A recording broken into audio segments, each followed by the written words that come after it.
Morning.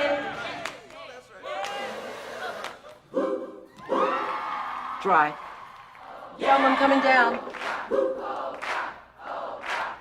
Here we go.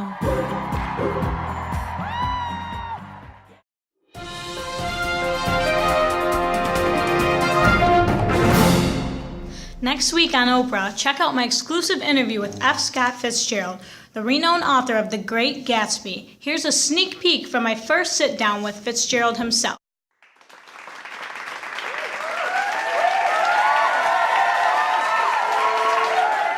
Well, Mr. Fitzgerald. Please call me Scott. Scott, tell me about your upbringing. Where were you born and about your parents? Well, I was born in the frigid tundra that is St. Paul, Minnesota. The summers are much nicer than the winters.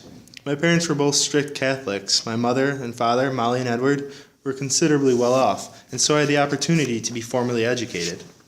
Well, Scott, it sounds like you were raised in a very traditional family. Would you be kind enough to share your educational experiences with me? Surprisingly enough, it wasn't my education that triggered my passion for writing, but rather some early sorrows of life that stemmed from this passion. My mother lost her daughter just a few short months before my birth. I suppose my education fueled this passion for writing in that I was given the opportunity to practice and develop my craft in a formal setting. I'm sorry to hear about your sister. Thank you for sharing that part of your personal life with us and what inspired you to pursue a career in writing.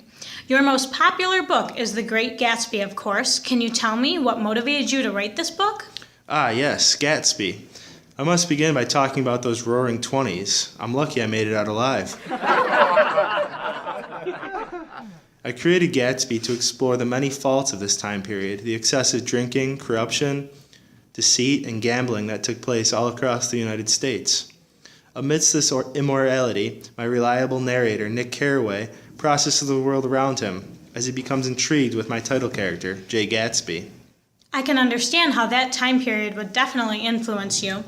We will learn more about Nick Carraway and Jay Gatsby, but first, the question that everyone is waiting for.